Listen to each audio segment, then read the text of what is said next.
Okay, let's go ahead and jump right into this. You're going to need either ramps or you're going to need a jack and jack stands. Today we're going to go ahead and use ramps.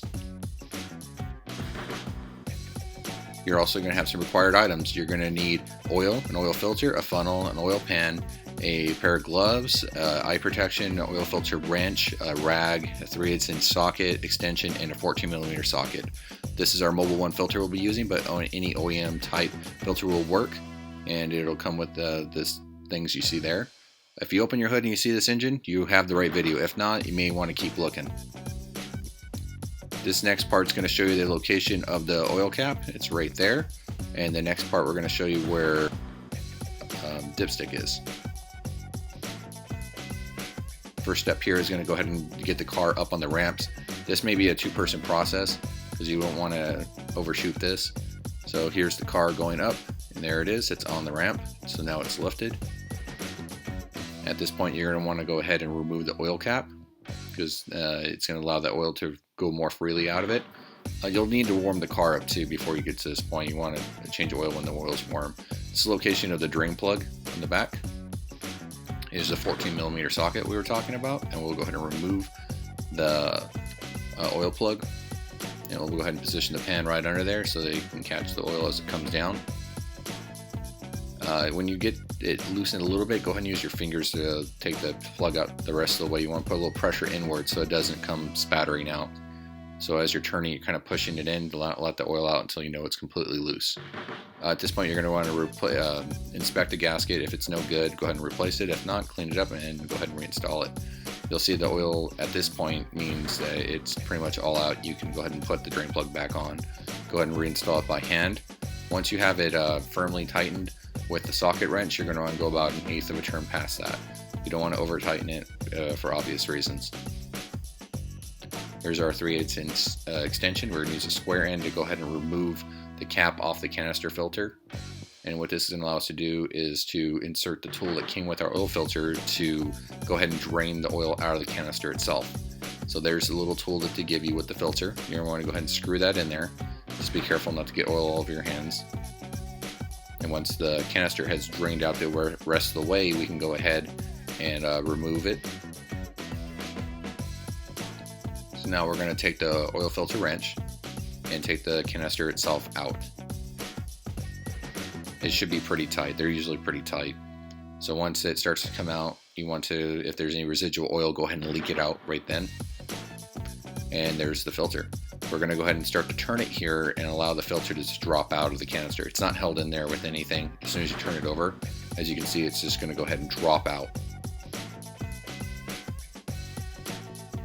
Now we're going to go ahead and clean the canister itself using our rag that we have. Just make sure that there's no gunk or anything in there.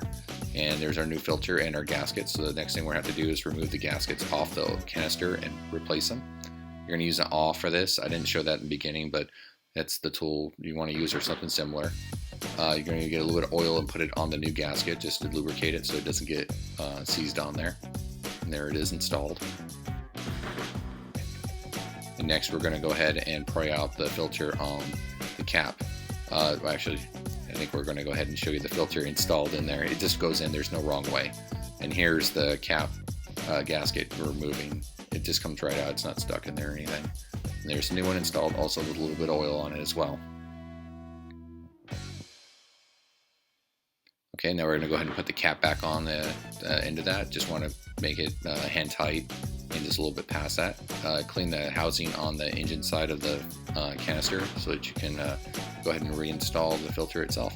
It's going to feel like it's almost done, but just keep going until it stops. Because if you don't, obviously you'll have a leak, but you'll feel it as you're turning it. It'll have quite a bit of resistance. You want to keep going until it completely stops. And it should just stop and not be a problem. Here's page 469, tells you need 4.7 quarts of oil for your 2.5 liter inline 4. And we're going to go ahead and put the Mobile 1 in. It's 020. You only want to put 020 in these engines. Synthetic or synthetic blend. We'll go ahead and put the cap back on there. Okay, there it is. It's on. Go ahead and start the car. Wait about 30 seconds and the car should warm up a little bit. Now you're going to hear the car make a little bit of noise at the beginning because it's charging the oil back through the system. And then you can go ahead and look under the car, make sure there's no leaks. To verify there's no leaks, go ahead and take it off the ramps.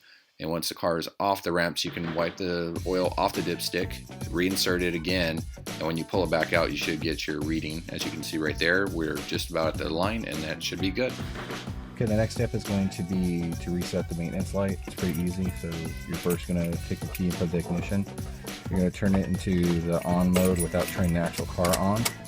What you're going to do is verify that your odometer is switched over to trip A. Once you've verified that, you go ahead and turn the key off. You want to go ahead and hold the button down right here. At the same time, turn the key back to start, and you'll see it reset.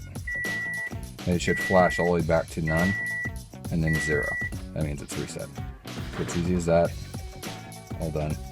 You go back to your odometer the way you had it. I reset it on accident, but you didn't need to do that. Just as soon as you turn the key off, just hold it there and then switch it on. But it has to be on trip A in order to do it. So that's it. It's reset and it'll come back on 5,000 miles.